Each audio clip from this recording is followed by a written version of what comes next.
Today we would like to present an article, What Does Corporate Governance Actually Mean? Written by Dr. Barbara Mary Wheeler.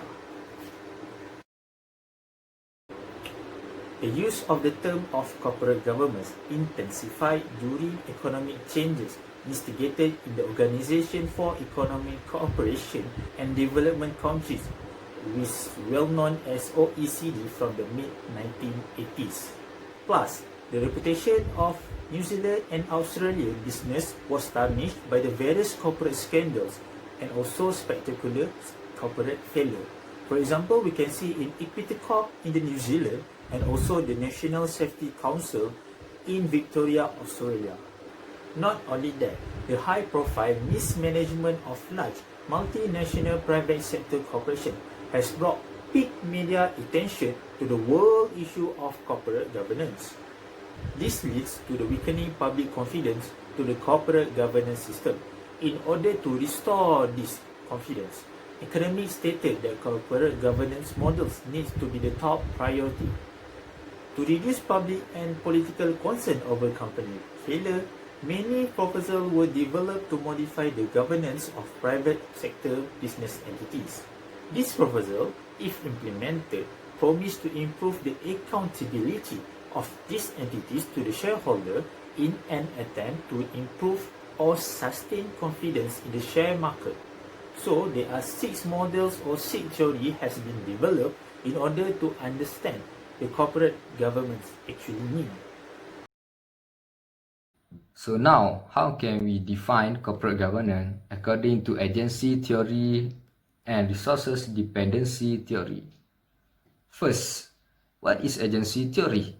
Agency theories trace their origin back to the School of Economics and Finance. According to Jensen and McLean, 1976, agency theories is a contractual relationship between one party, which is principal, engaging to another party, which is agent, to perform a service on behalf of the principal. This will involve some decision-making, authority generated to the agent. So, what can we define corporate governance according to this theory? The term corporate governance is used to understand or determine the role of the agent in fulfilling their half of the contractual relationship governing agency relationship. The basic view held by agency theories of corporate governance is that in any given situation, manager may not act to maximize shareholder return contrary to their self-interest unless appropriate governance structure to monitor costs are put in place to protect the interests of the shareholder. The agency framework suggests that corporate governance is about creating and monitoring the mechanisms that are put in place by shareholders to control corporate insiders to maximize shareholder wealth by reducing agency loss. Next is resources dependency theory. Resources dependency theories trace their origin back to the School of Sociology. According to Hang, 1998, when working with corporate governance, these theories tend to focus on the linking role of the governing board to other organizations.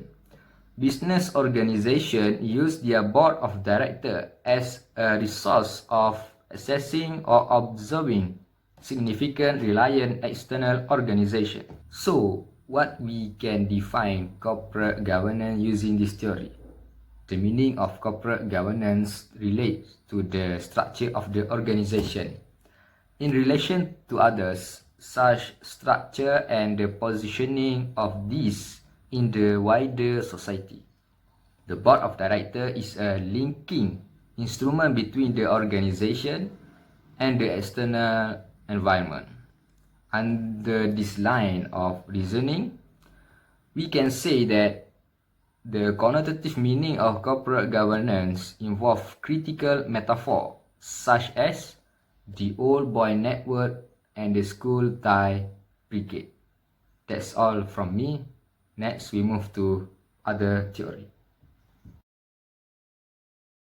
Hi guys, so we proceed with another theory which is stewardship theory. So literally what is this theory all about is that the idea comes from the Human Relations School of Management, Organization Theory and the principles of sociology and psychology.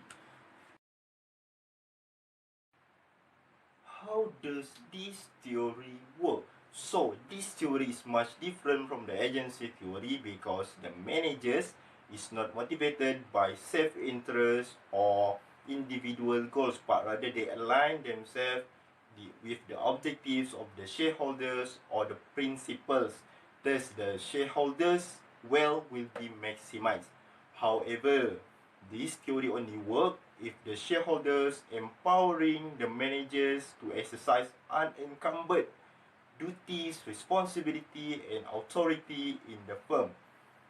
Thus, it means that the principal need to give a full of trust to the managers to ensure that this theory really works. Based on the writer, it can be concluded that the stewardship theory is where the managers as stewards to the shareholders and firm, and yet this theory views corporate governance involve power and authority metaphors.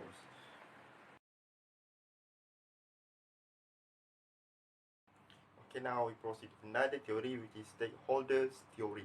So, this is a study based on the management theory, politics and law.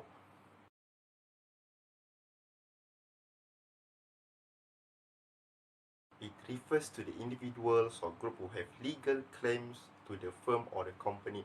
For instance, like the creditors, shareholders, employees, suppliers, customer, or even public at large. The idea of this theory is that the board of director or BOD will work in regards to attain the corporate goal of the company or the firm, but at the same time it will balancing the stakeholder interests as well. So it means that whatever the board of director do, we will make sure that the BOD will go through the stakeholder first in order to make another plan based on their actions. In short, the key idea in this theory is that balancing of interest and get agreement among BOD and also the stakeholders to avoid the conflict of interest. Next is multi-governance theory. According to the author's viewpoint, multi-governance theory cannot be discounted since it can be developed into a different meaning to the term of corporate governance, as the combination of previous theories will come out with a new model of a new theory. The previous theory shows the corporate governance meaning much focuses on the role of governing board, but it complicates the process for a single theory to deliver the term of corporate governance. Although this theory come out with new perspective, it may not be possible to identify with the true meaning of corporate governance. There are two examples of multi-governance theory, which are agency stewardship theory and stakeholder agency theory. Since these are the new and undeveloped theories, there are no proper argument supporting or challenging of these theories.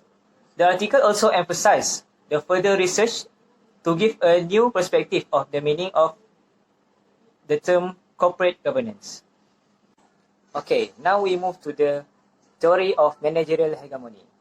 Basically, the governing board in a corporation is consists of professional managers who will make all the strategic decisions in the company. Board of directors instead is set aside from decision making of the company. Based on the theory, the shareholders will elect the governing board who are in charge of the company. During the election, the professional managers in advance have filtered the board members according to their favors before they get to vote.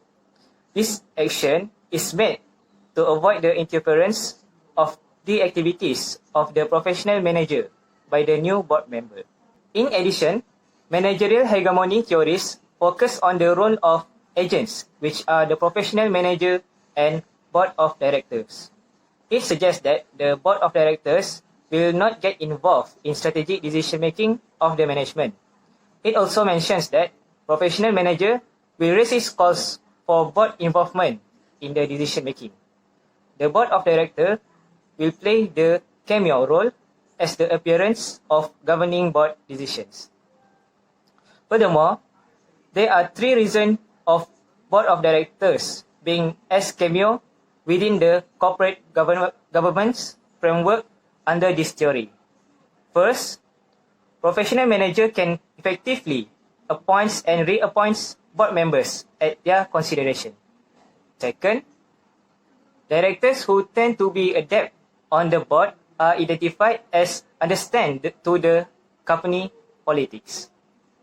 Third is the benefit that accrue to directorships provide a disincentive to upset the status quo.